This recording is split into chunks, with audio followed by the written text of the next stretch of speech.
Hare Krishna. Om Namo Bhagavate Vasudevaya. Om Namo Bhagavate Vasudevaya. Om Namo Bhagavate Vasudevaya. Narayanam Namaskritya Naram Chaiva Narottamam Devim Sarasatim Vyasam Tatajam Udiret Nashtaprayeshu Bhadreshu Nityam Bhagavata Sevaya Bhagavati Uttama Shloke Bhakti Bhavati Nishtik. Hare Krishna. Today we continue Srimad Bhagavatam, Canto 4, Chapter 18. Parikshit calls by a Brahmana boy. We try to understand Shloka number 13 and 14. Tulayam lavena pina. Tulayam lavena pina. Swargam na apunaha bhavam. Swargam na apunaha bhavam. Bhagavat sangi sangasya. Bhagavat sangi sangasya. Martyanam kim uta ashisha. Martyanam kim uta ashisha. Kahanam truppeta. Kahanam truppeta. Rasavit kathayam. Rasavit kathayam. Mahattam ekanta.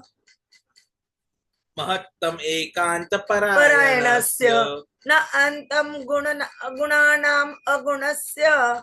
Na antam gunanam gunasya jagmuhu. Yoga ishvara e bhava padam mukhya. Yoga ishvaraye bhava padma mukhya. Tulayam lavena pina. Tulayam lavena pina. Swargam na apna bhavam. Swargam na apuna bhavam. Bhagavat sangi sangasya. Bhagavat sangi sangasya. Martyanam kim uta ashishah. Martyanam kim utashisha.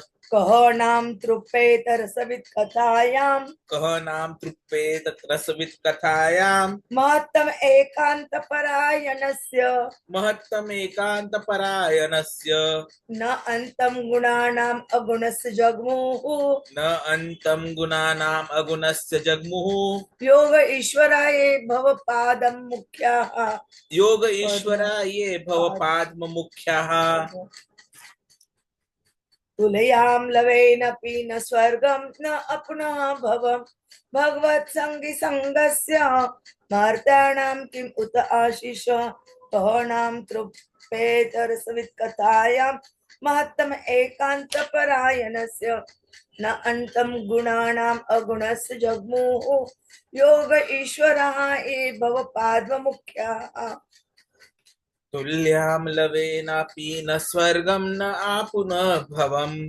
Bhagvat sangi sangasya martyanam kimu uta ashisha. Kanam truppet rasvit kathayam. Mahattam ekanta parayanasya. Na antam gunanam agunasya jagmuhu. Yoga ishvaraya bhavapadma mukhyaha. Translation and purport by the Srila Prabhupada, Jagadguru Srila Prabhupada ki jai. The value of the moment's association with the devotee of the Lord cannot even be compared to the attainment of heavenly planets or liberation from matter. And what to speak of worldly benedictions in the form of material prosperity, which are for those who are meant for death. The personality of Godhead, Lord Kṛṣṇa Govinda, is exclusive shelter for all great living beings. His transcendental attributes cannot even be measured by such masters of mystic powers as Lord Śiva, Lord Brahmā. Can anyone who is expert in relishing nectar, rasa, ever be satiated by hearing topics about him? Purport by the Srila Prabhupada, Jagadguru Srila Prabhupada ki jai. When there are some similar points, it is possible to compare one thing to another. One cannot compare the association of a pure devotee to anything material. Men who are addicted to material happiness aspire to reach the heavenly planets like the moon, Venus, and Indralok.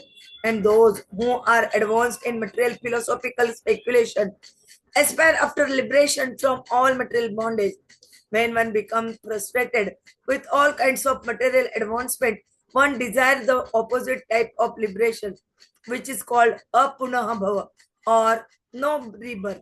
But the pure devotees of the Lord do not aspire after the happiness obtained in the heavenly kingdom, nor do they aspire after liberation from material bondage.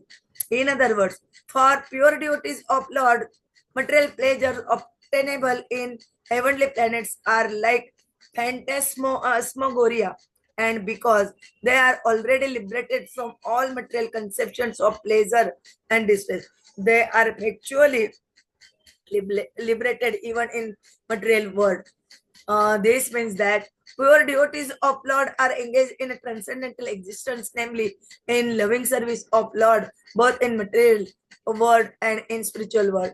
As a government servant is always same, either in office or at home or at any place. So devotee has nothing to do with anything material, or he is exclusively engaged in transcendental service of Lord. Since he has nothing to do with anything material, what pleasure can he derive from material benedictions like kingship or other overlordships, which are finished quickly with end of body? Devotional service is eternal. It has no end because it is spiritual. Therefore, since assets of a pure devotee are completely different from material assets, there is no comparison between two. Sutta Goswami was a pure devotee of Lord, and therefore his association with rishis in Naimisharanya is unique in material world. Association with gross materialist is veritably condemned. The materialist is called Yoshita Sangi, or one who is much attached to material entanglement, women and other paraphernalia. Such attachment is conditioned because it derives away the benedictions of life and prosperity. And just opposite is Bhagavat Sangi, or one who is always in association with Lord's name, form, qualities, etc. Such association is always desirable, it is worshipable, it is praiseworthy, and one may accept it as highest of goal of life. Om Jnana Timirandasya Jnananja. Sorry, Lord Shiva and Lord Brahma are two chiefs of the demigods. They are full of mystic power. For example, Lord Shiva drank an ocean of poison, of which one drop was sufficient to kill an ordinary living being. Similarly, Brahma could create many powerful demigods, including Lord Shiva. So they are Ishwaras or Lord of universe, but they are not supreme powerful. Supreme powerful is Govinda, Lord Kṛṣṇa. He is transcendence, and his transcendental attributes cannot be measured by even such powerful Ishwaras as Shiva and Brahma. Therefore, Lord Kṛṣṇa is exclusive shelter of the greatest of all living beings. Brahma is counted amongst living beings, but he is greatest of all of us. And why is greatest of all living beings so much attached to transcendental topics of Lord Kṛṣṇa? Because he is reservoir of all enjoyment. Everyone wants to relish some kind of taste in everything, but one who is engaged in the transcendental loving service of the Lord can derive unlimited pleasure from such engagement. The Lord is unlimited, and his name attributes pastime, entourage, variegatedness, etc. are unlimited, and those who relish them can do so unlimitedly and still not feel satiated. This fact is confirmed in the Padma Purana. Ramante yogina anante satyananda chit atmani iti rama padena asau param brahma abhidhiyate. The mystics derive unlimited transcendental pleasure from absolute truth. Therefore, supreme absolute truth, personality of Godhead, is also known as Ram. There is no end to such transcendental discourses. In mundane affairs, there is the law of satiation, but in transcendence, there is no such satiation. Sutta Goswami desired to continue the topics of Lord Kṛṣṇa before sages of Naimisharanya and sages who expect their readiness to hear from him continuously. Since Lord is transcendence and his attributes are transcendental, such discourses increase receptive mood of purified audience. Om Jnana Timirandasya Jnananjana Shalakaya Chakshurunmilitam Ena Tasmai Sri Gurave Nama Sri Chaitanya Manobhishtam Stapitam Ena Bhutale Swayam Rupa Kadamayam ददाति स्वपदान्तिकम् देहं श्रीगुरोः श्रीयुतपदकमलं श्रीगुरोन् वैष्णवान् च श्रीरूपं साग्रजातं सगणरघुनाथान्वितं तं सजीवं साद्वैतं सावधूतं परिजनसहितं कृष्णचैतन्यदेवं श्री राधा कृष्ण पादान् सगण ललिता श्री विशाखान्वितान् च नमो ओम विष्णु पादाय कृष्ण प्रेष्ठाय भूतले श्रीमते भक्ति वेदांत स्वामिनिति नामिने नमस्ते सरस्वते देवे गौरवाणी प्रचारिणे निर्विशेष शून्यवादी पाश्चात्य देश तारिणे वाञ्छा कल्पतरुभ्यश्च कृपा सिन्धुभ्य एव च पतितानां पावनेभ्यो वैष्णवेभ्यो नमो नमः। जय श्री कृष्ण चैतन्य प्रभु नित्यानंद श्री अद्वैत गदाधर श्रीवासादि गौर भक्तवृंद। हरे Krishna Krishna Krishna Hare Hare Hare Ram Ram Ram Hare Hare Hare Krishna Krishna Krishna Hare Hare Hare Ram Ram Ram Hare Hare Hare Krishna Krishna Krishna Hare Hare Hare Ram Ram Ram Hare Hare Hare Krishna. We try to understand shloka number 13 and 14 of chapter 18, skanda first.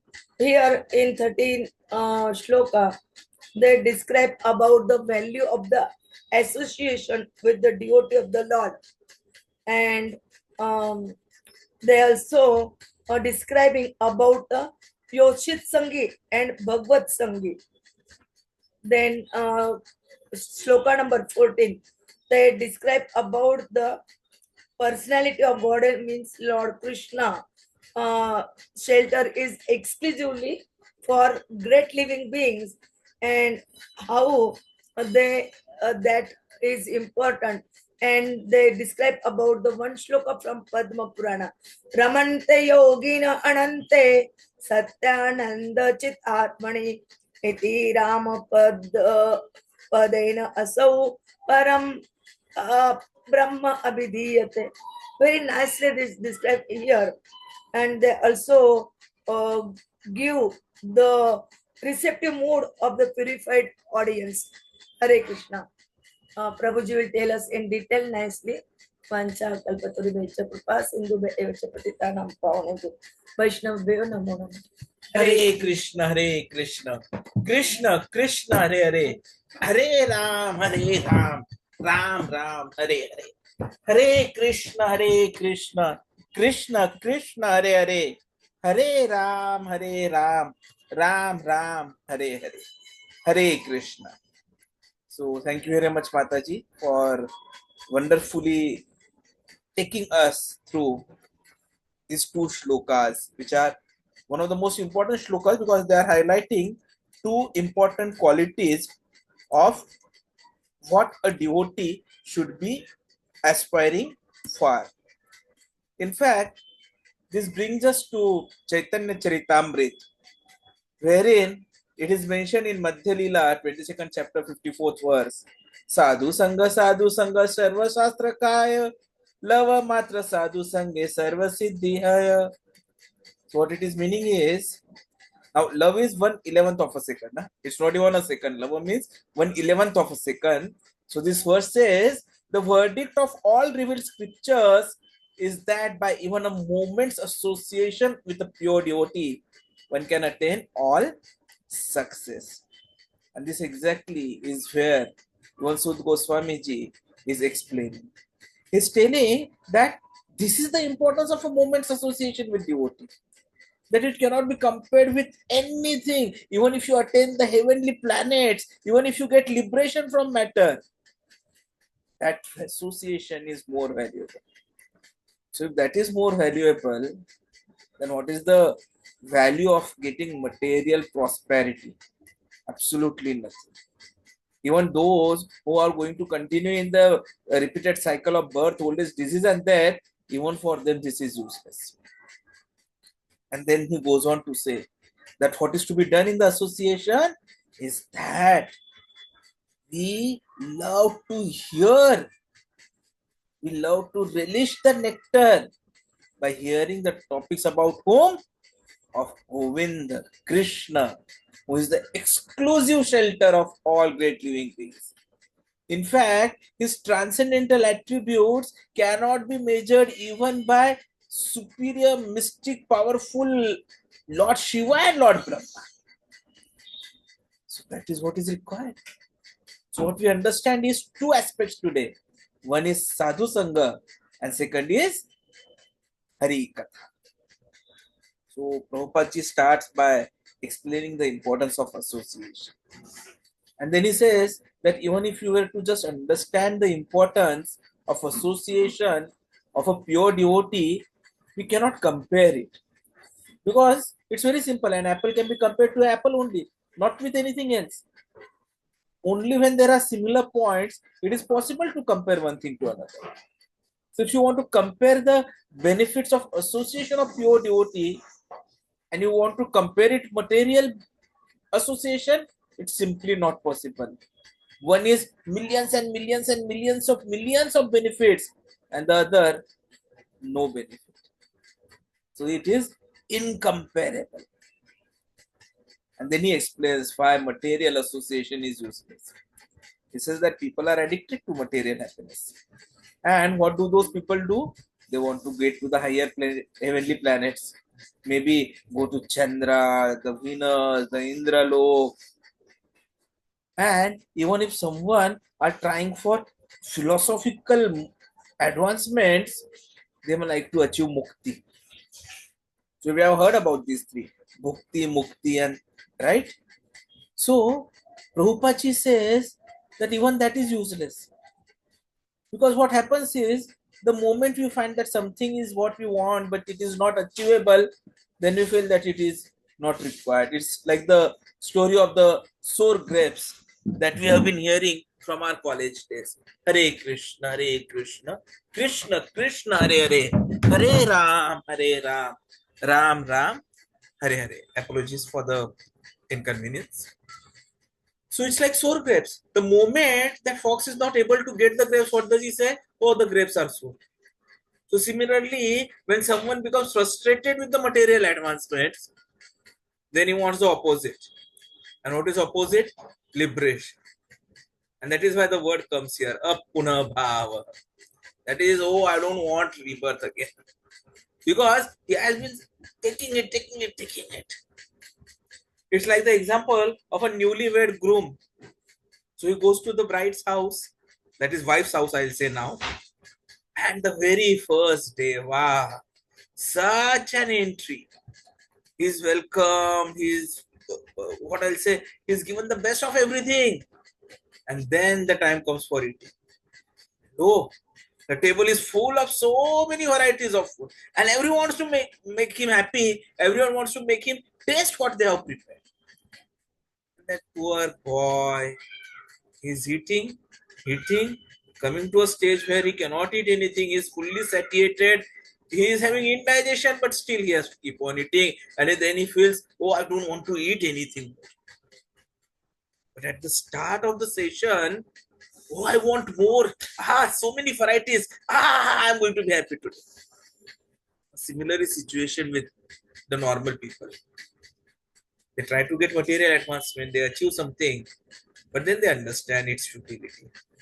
And so then they want liberation, apuna bhava. But if you look at the pure devotees, they do not aspire for happiness, which is there even in the heavenly kingdom. Nor do they want liberation from material bondage. For them, this is possible to be achieved with Krishna's mercy. But then they know this is all Maya Jal, phantasmagoria. It is just an illusion. Because all these material conceptions of pleasure and distress, they are useless. So actually the devotee is already liberated even in material. So what do they want? They want to be completely engaged in transcendental existence. They want to do loving service of Kṛṣṇa, whether be it in material world or spiritual world. Prabhupada gives a very good example of such persons, of such devotees. A government officer is so powerful, right? So he is powerful, but he is same, whether he is in office or whether he is in home or any other place. That person is same. So similarly, a devotee, even if he is in this material world, he knows his transcendental position of service to Kṛṣṇa. So he is not affected by it. He continues to remain in that mode of being a Kṛṣṇa Das and never becomes a Maya Das. So even if someone tells, oh, I'm going to give you benediction, I'll give you kingship, I'll give you lordships, I'll give you this, I will give you that, the devotee says, thank you very much. They're going to be finished with the end of the body. I don't want. What is going to be eternal is only devotional service, which has no end because it is spiritual.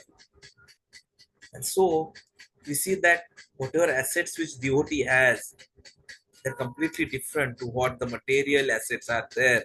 So you cannot compare two. An apple is what a devotee is having, and what you are trying to compare it to the material world is maybe like a bitter gourd.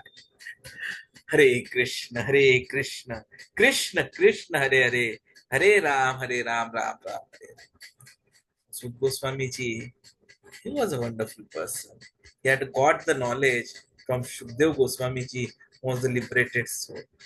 So though he was not perfect in a recitation of the mantras in the metrics, he knew the knowledge and he was following the footsteps of Shukdev Goswami.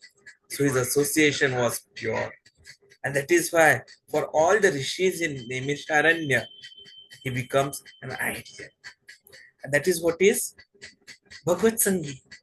That is what Prabhupada ji explains, as Mataji has mentioned, that let's not be Yoshit Sangi. Let us try to be Bhagavad Sangi. Always be in association with Lord's name, form, qualities, etc. Because that is worshipable, that is praiseworthy, that is the highest goal of life. And to make us understand it more, immediately in the next shloka, Sukha Goswami ji explains that association should be for what? For Hari-kathā. And there the example comes of Lord Śiva Lord Brahmā. We know that Shivji is carrying so many qualities in common with Kṛṣṇa. He has the highest varieties, nearly 85%, 84.378%. And Brahmaji, he carries 78% of all the qualities of Kṛṣṇa.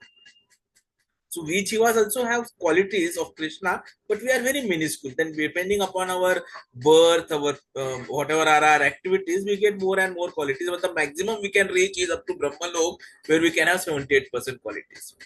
While Kṛṣṇa is 100%. So now here who are the topmost? Shivji and Brahmaji. They are the chiefs of the demigods. They have mystic powers. Shivji could drink even the poison. And Brahmaji could create powerful demigods. So they are like lords of the universe. Now I'm not talking about the movie, I'm talking about the Ishvara here. But they are not supremely powerful. The supreme powerful is only our Govinda, our Kṛṣṇa, because his transcendence, his transcendental attributes cannot be measured by anyone, including Lord Śiva and Lord Brahmā.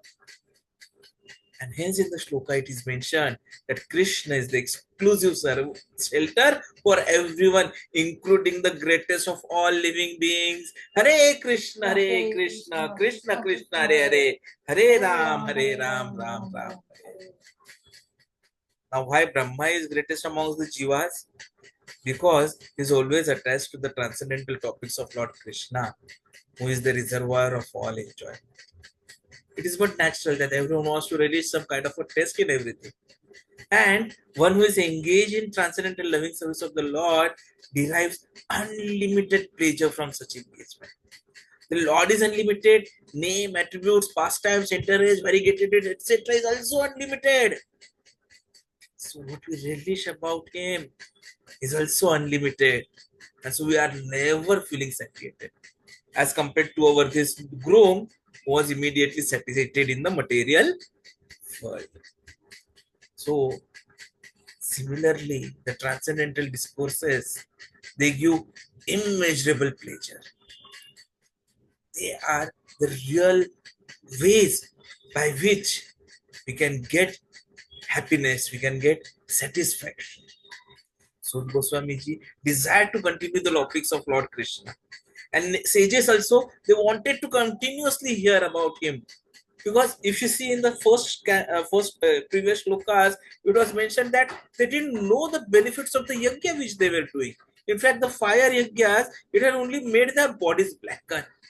No guarantee of results. But here what they were hearing was giving immediate results, because the Lord is transcendental, his attributes are transcendental, so the discourses increase the receptive mood of the purified audience. So to summarize, even a sincere single sadhu-saṅga moment can change our life's trajectory. So if you all remember even our journey, maybe someone started with prasadam, someone started with a book, someone started by looking at a devotee, someone started by hearing some class or bhajan or something. So even our journey started with a moment. So what we should be doing is seek association, both in person and via books, via recordings, via Zoom meetings, via YouTubes.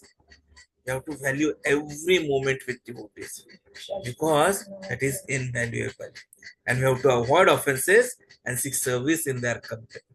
So together, these two shlokas, shloka number 13 talking about sadhu-saṅga, where even a moment is invaluable, and shloka number 14 talking about Hari-kathā, which is ever fresh and unlimited.